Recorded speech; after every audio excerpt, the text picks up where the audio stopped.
Good morning friends. मैं doctor V K Mishra from Guest Liver Hospital Swaroopnagar Kanpur. जो balance problems हैं या बैलेंस डिसऑर्डर्स हैं उस सीरीज में ये तीसरा वीडियो है। जो बैलेंस की प्रॉब्लम आपकी आ रही है उसके काजेस और उसके टाइप्स, ये दो के बारे में बात करूंगा। ये पिछले वीडियो में भी मैंने चक्कर या वर्टाइगो के बारे में बात की। अगर आपने वो नहीं देखा है तो मैं रिक्वेस्ट करूंगा उसको जरूर विजिट करिए और देखिए। ये इसकी सीरीज में तीसरा वीडियो है।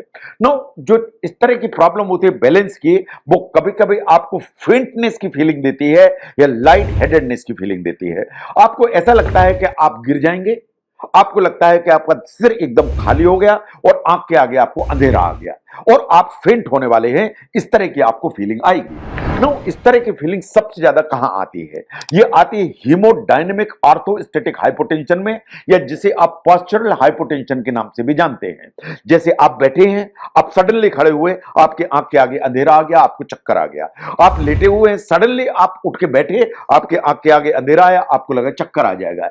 ये इसलिए हो जाता है क्योंकि जब आप पोजीशन चेंज करते हैं तो आपका ब्लड प्रेशर सिग्निफिकेंटली ड्रॉप हो जाता है या कम हो जाता है। अगर ऐसा होगा तो आपको सिर में एकदम खालीपन लगेगा, आपको आंख के आगे अंधेरा आ जाएगा और आपको लगेगा कि आप फेंट होने वाले हैं या आप गिर भी सकते हैं। यह है पोस्चरल हाइपोटेंशन। ये आती है नंबर 1 पर। नंबर 2 पर आते हैं कार्डियोवैस्कुलर प्रॉब्लम्स। अगर आपको आंख के आगे बार बार अंधेरा आता है, फेंट होते हैं, इन सिर एकदम खाली खाली लगने लगता है, तो आपको कार्डियोवैस्कुलर प्रॉब्लम्स के बारे में जरूर ध्यान से देखना चाहिए।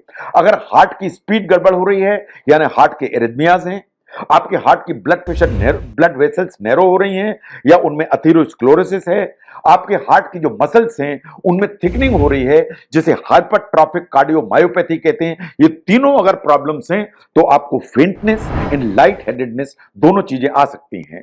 तो जब भी ब्लड का वॉल्यूम कम होगा किसी भी कारण से आपकी बॉडी में, तो भी आपको इस तरह की फीलिंग आएगी। ये दो ही कारण हैं जो सबसे ज्यादा फेंटनेस और या लाइट हेडेडनेस लेके चलते हैं। इनको समझने की जरूरत है।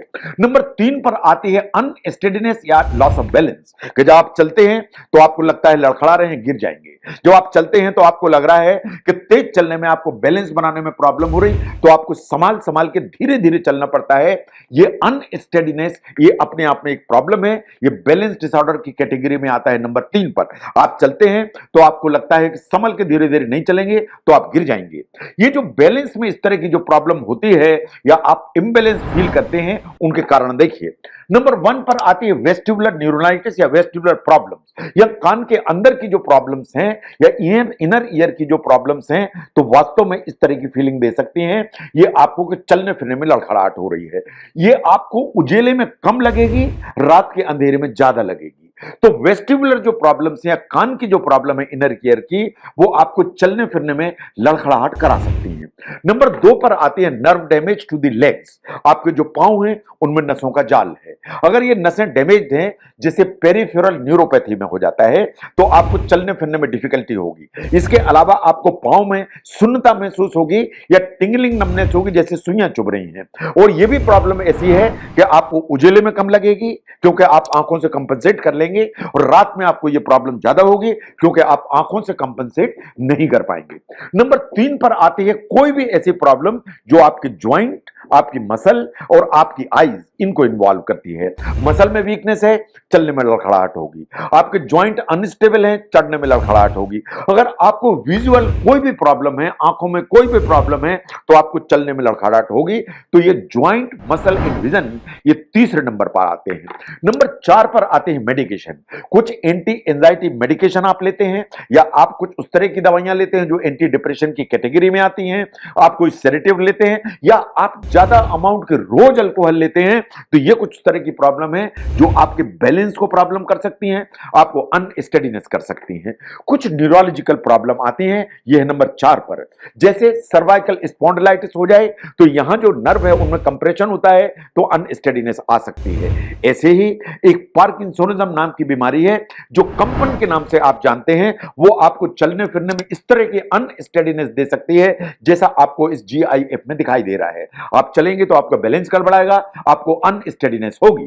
नंबर 4 पर आती है जो डिजीनेस, जो आपको अचानक से डिजीनेस होती है, आपको आंख के आगे अंधेरा आ जाता है, इन वर्चुअली आप बिल्कुल गिरने की उसमें आ जाते हैं।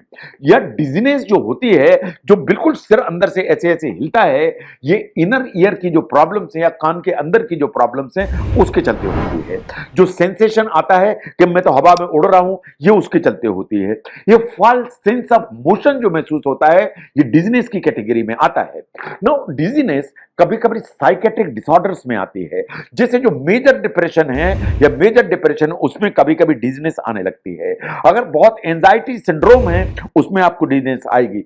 बहुत सारे साइकेट्रिक डिसऑर्डर्स हैं, उनमें डिजीनेस आती है। तो अगर डिजीनेस है तो इस ध्यान से देखने की जरूरत है कि कहीं ये समस्या मनोवैज्ञानिक या मनोरोग की कैटेगरी में तो नहीं है। नंबर 3, अगर आपको अननेसेसरी रैपिड ब्रीदिंग की आदत है, जिसे कहते हैं हाइपर वेंटिलेशन सिंड्रोम, अगर आपको हाइपर वेंटिलेट आप करेंगे, जिनमें ये यूजुअली ये फीमेल्स में ज्यादा होता है, ये एंजाइटी डिसऑर्डर की कैटेगरी में आता है, आपको हाइपर वेंटिलेट करने की आदत है, हाइपर वेंटिलेशन सिंड्रोम है, तो आपको डिजीनेस आएगी, आपको लगेगा कि आपका सिर एकदम बिल्कुल खाली हो गया। नो डिजीनेस पर नंबर 4 पर आते हैं मेडिकेशन। जो जितने भी मेडिकेशन इस तरह की हैं जो ब्रेन को नशा लेके चलती हैं, चाहे वो एंटी एंजाइटी मेडिसिन हो, चाहे वो एंटी डिप्रेशन मेडिसिन हो, चाहे अल्कोहल हो, ये सब आपको डिजीनेस कराने की ताकत रखते हैं। तो ये 3 अलग अलग कैटेगरी के प्रॉब्लम्स हैं जिनमें आपको इस तरह की दिक्कत आएगी। जैसे आपको फेंटनेस होती है या लाइट हेडेडनेस लगती है कि बिल्कुल सिर खाली खाली हो गया, या आपको लगता है चल रहे हैं तो इसमें लड़खड़ाहट हो रही है, आप गिर जाएंगे, या बैलेंस बनाने में प्रॉब्लम हो रही, या अंदर ही अंदर डिजीनेस हो रही है, सिर बिल्कुल ऐसे ऐसे हिला जा रहा है। ये 3 अलग अलग कैटेगरीज हैं, इनके 3 के अलग अलग कारण हैं और इनका तीनों का अलग अलग ट्रीटमेंट है। तो अगर इन 3 चीजों को समझने में इस वीडियो ने आपको हेल्प किया, जरूर शेयर करें। मैं doctor VK Mishra from Guest Liver Hospital, Swaroop Nagar, Kanpur. आगे का जो वीडियो है उसमें हम बात करेंगे इनको कैसे पहचाना जाए और इनकी डायग्नोसिस कैसे की जाए। Thank you very much.